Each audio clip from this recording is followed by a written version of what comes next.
आप देख रहे हैं headlines daily HD news. Bharat के प्रधानमंत्री नरेंद्र मोदी द्वारा आत्मनिर्भर भारत को लेकर दिए गए प्रेरक उद्बोधन के बाद देश में आत्मनिर्भर भारत अभियान को लेकर जनप्रतिनिधि भी पूरी जागरूकता के साथ जनता को अभियान का सहयोगी बना रहे हैं। इंदौर में सांसद शंकर लालवानी द्वारा अनूठी पहल करते हुए चाइना राखियों के अप्रत्यक्ष बहिष्कार के साथ स्वदेशी सांसद राखी भेजने के अभियान का श्री गणेश इंदौर के कृष्णपुरा छतरी पर किया गया। यहां से देश की रक्षा के लिए चाइना बॉर्डर पर तैनात सैनिकों को 21,000 राखियां मातृ शक्ति के द्वारा भेजी जाएगी। आज की अभियान के शुभारंभ के पूर्व सांसद शंकर लालवानी की उपस्थिति में कृष्णपुरा छतरी पर भारत माता की आरती भी की गई। इस अवसर पर मीडिया से चर्चा करते हुए सांसद शंकर लालवानी ने कहा कि पहले राखी बनाने के लिए जो भी सामग्री लगती थी उसमें से अधिकांश चाइना से आती थी। अब यह जो राखियां बनाई जा रही है यह पूरी तरह स्वदेशी है।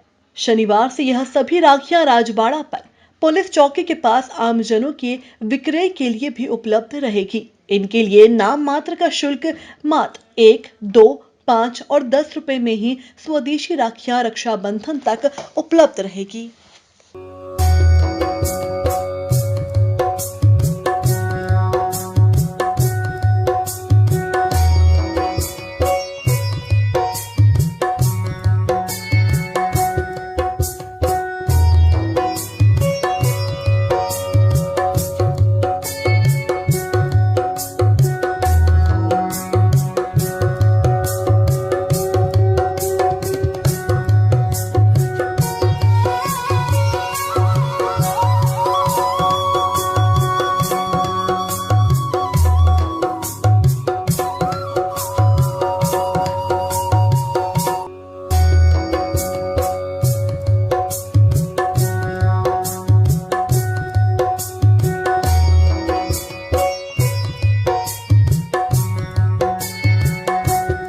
करा था आत्मनिर्भर भारत और उसी कार्यक्रम के अंतर्गत हमारी बहनों ने राखी बनाना शुरू की। जब राखी बनाना शुरू की तो मालूम पड़ा कि बहुत सारा सामान चाइना से आता है राखी का भी। ये बड़ा दुर्भाग्य है कि यहाँ पर त्यौहार भारतीय हो, हमारे देशी त्यौहार हो, चाहे होली हो चाहे दिवाली हो, होली का रंग भी चाइना से आता है तो दिवाली की भगवान की मूर्तियाँ भी चाइना से आती है, तो राखी का सामान भी चाइना से आता है। तो जब उनको जानकारी में आया तो उन्होंने बोला हम स्वदेशी राखी बनाएंगे, आत्मनिर्भर स्वदेशी राखी, माननीय प्रधानमंत्री जी के आह्वान पर। और उसी के अंतर्गत उन्होंने प्रशिक्षण देना शुरू किए जगह जगह पर। और प्रशिक्षण देते देते उनके मन में भाव आया कि हम हमारी राखी माननीय प्रधानमंत्री जी को भेजेंगे, हमारी राखी माननीय गृह मंत्री अमित शाह जी को भेजेंगे, हमारी राखी माननीय रक्षा मंत्री राजनाथ सिंह जी को भेजेंगे, हमारी राखी JP नड्डा जी हमारे अध्यक्ष उनको भेजेंगे, हमारी राखी शिवराज सिंह चौहान जी हमारे मुख्यमंत्री उनको भी भेजेंगे। जब ये बात चली रही थी उसी में कुछ माता बहनों ने ये कहा कि हम जो चाइना की लड़ाई में सबसे ज़्यादा जो सैनिक हमारे लिए रक्षा कर रहे हैं हम उनको भी रक्षा सूत्र बांधेंगे।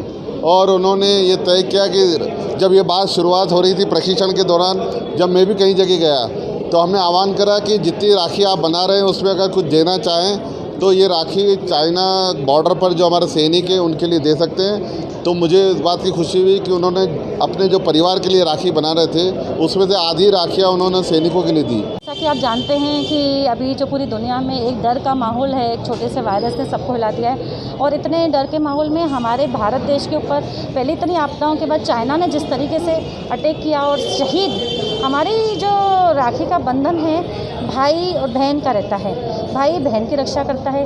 लेकिन इन सैनिकों ने तो बिल्कुल अपने ऊपर सब कुछ ले लिया और शहीद हो गए। इतना उन्होंने हमारे देश के लिए, हमारी भारत माता के लिए, रक्षा के लिए न्यौछावर कर दिया। तो हमारा यही उद्देश्य था कि सोशल डिस्टेंसिंग और मास्क का ये सब पालन करते हुए हमने 1 लाख राखियों का टारगेट रखा, जो कि अब चेन बढ़ती जा रही है आत्मनिर्भर महिलाओं के लिए। और इसके अलावा जो सैनिकों के लिए हमारा आज की कार्यक्रम का ये उद्देश्य था। इसी पूरी कड़ी में राखियाँ तो कई बनी रही हैं और इसी कड़ी में जो अपना ये बन रहा है अपना राखियों का, आज सैनिकों के हमने 21,000 सैनिकों को राखी बांधेंगे जिन्होंने अपने देश के लिए जान दे दी।